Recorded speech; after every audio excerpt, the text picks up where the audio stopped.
Welcome to నెట్9 TV. నేను మీ నిర్మల. మరి ఐబొమ్మ రవి విషయంలో రోజుకొక ట్విస్ట్ ఏర్పడుతుందని చెప్పొచ్చు.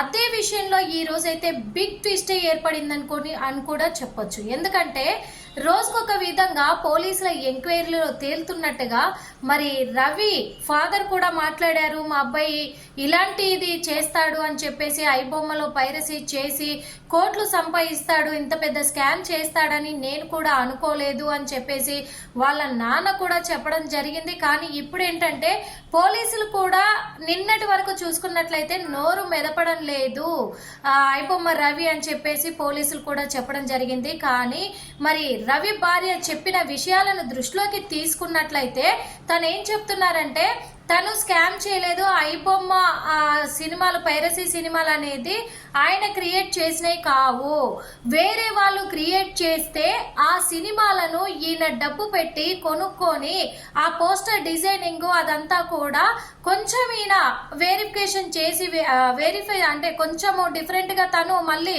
చేసుకొని వర్క్ చేసుకొని ఈ సినిమాలను ఐబొమ్మలో అప్లోడ్ చేసేవాడు, అలా డబ్బులు సంపాదించాడు. ఇంకొకటి ఈ పోస్టర్ డిజైనింగ్ ఇదంతా కూడా రవి ఫ్రెండ్ నిఖిల్ తో చేయించుకునేవాడు అని చెప్పేసి కూడా మరి రవి భార్య అయితే చెప్పడం కూడా జరుగుతుంది. ఎందుకంటే కొన్ని యాప్లు ఇప్పుడు వచ్చినట్టుగా కూడా ఈ యాప్లు మరి ఈ యాప్ల ద్వారానే వీళ్ళు చేస్తున్నారు ఇదంతా వర్క్ కూడా. అంటే ఎందుకంటే ఒక వెబ్సైట్ మనం ఒక లింక్ క్లిక్ చేస్తే వేరే వెబ్సైట్ మనకు వెబ్సైట్ ఓపెన్ అయ్యేలాగా కూడా రవి అలాంటివి యాప్స్ కొన్ని చేసుకొని క్రియేట్ చేసుకొని దాంట్లో ఈ ఐబొమ్మ సినిమాలను ఆయన కొనుక్కొని ఆ పైరసీ దాన్ని కొంచెం హెచ్డి క్వాలిటీ కనిపించేలాగా ఈయన కరప్షన్స్ చేసుకొని దీంట్లో పెట్టడం జరిగింది. దానివల్ల కొన్ని కోట్లు తను సంపాదించాడు అనేది తెలుస్తుంది. కానీ అయినప్పటికీ కూడా తన ట్రాన్సాక్షన్స్ అవన్నీ చూస్తే కూడా ఈ ఐబొమ్మ పైన సంపాదించిన డబ్బులు ఎక్కువగా ఉన్నట్టుగా కూడా పోలీసుల ఎంక్వైరీలో తేలలేదు అని చెప్తున్నారు. ఎందుకంటే ఎక్కువగా కనిపించట్లేదు అని అంటున్నారు. మరి ఇన్ని రోజులు ఐబొమ్మ రవిని ఎన్కౌంటర్ చేయండి, ఇది చేయండి, అది చేయండి అన్నారు కదా, మరి ఇప్పుడేం చేస్తారు? మరి సినిమా ఇండస్ట్రీ ఎలాంటి నిర్ణయం తీసుకుంటుంది, ఇటు మరి కోర్టు ఎలాంటి న్యాయవాది కూడా ఎలాంటి నిర్ణయం తీసుకుంటాడు, పోలీసులు ఇంకా ఎలాంటి విషయాలు బయట పెట్టాల్సి ఉంది అనేది కూడా మనందరం కూడా ఎదురు చూడాల్సిన అవసరం ఉంది. కానీ ఒక మనిషిని ఎన్కౌంటర్ చెయ్యండి అని అంటే అది కరెక్ట్ కాదేమో అని నాకు అనిపించింది. ఎందుకు అంటున్నాను అంటే కూడా బయట సొసైటీలో ఎన్నో అక్రమాలు జరుగుతూ ఉన్నాయి, ఎన్నో హత్యలు జరుగుతూ ఉన్నాయి, ఎన్నో అత్యాచారాలు జరుగుతున్నాయి. చిన్న పిల్లల్ని అత్యాచారం చేసి చంపేస్తే వాళ్ళను పోలీసులు అరెస్ట్ చేసి జైల్లో పెట్టి బెయిల్ పైన బయటికి తీసుకొస్తూ ఉన్నారు. వాళ్ళకి వెయ్యట్లేదు ఎన్కౌంటరు. అలాంటిది పైరసీ చేశాడు అన్నారు. కొంతమంది పబ్లిక్ ఏమన్నారు, రవికి కూడా మద్దతుగా వచ్చారు, అది కూడా చూసాం. ఎందుకంటే సినిమా ఇండస్ట్రీ వాళ్ళు థియేటర్లలో టికెట్ల ధరలు పెంచేసి మమ్మల్ని సినిమా చూసుకొనియకుండా చేస్తూ ఉన్నారు.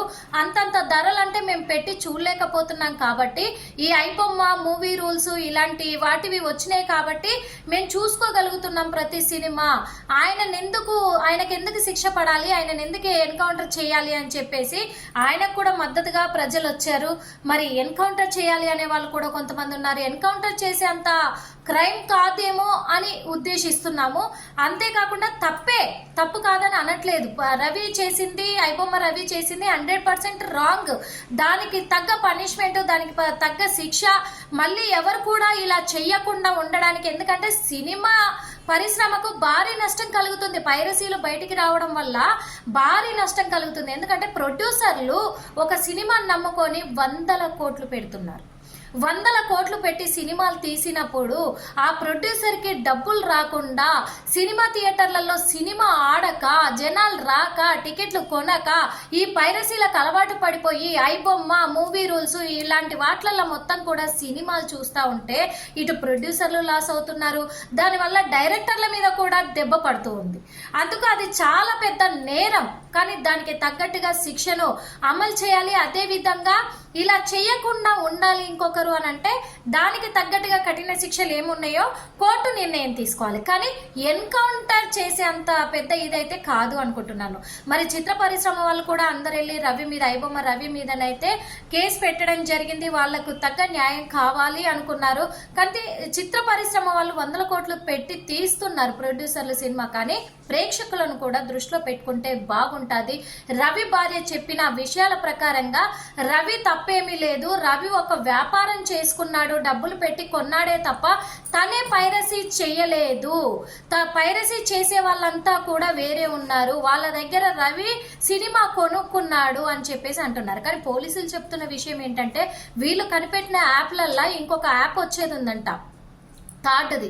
మరి ఆ యాప్ వచ్చింది అని అంటే కనీసం పైరసీ చేస్తున్నారు అని చెప్పేసి కూడా కనుక్కునే అవకాశమే లేకుండా పోతుంది అంటున్నారు పోలీసులు. మరి ఈ ట్విస్ట్ ఎక్కడి వరకు వెళ్తుంది, ఎలా వెళ్తుంది? రవి ఏం నోరు ఇప్పటి వరకు విప్పడం లేదు కదా. మరి రవి నోరు విప్పితే ఎలాంటి నిజాలు బయటికి రాబోతున్నాయి, అసలు పైరసీ ఎవరు చేస్తున్నారు, ఇవన్నీ కూడా బయటకు వచ్చే అవకాశం ఉంది. కాబట్టి వేచి చూద్దాం ఇంకా ఏం బయటికి రాబోతుందో. Keep watching Net9 TV News.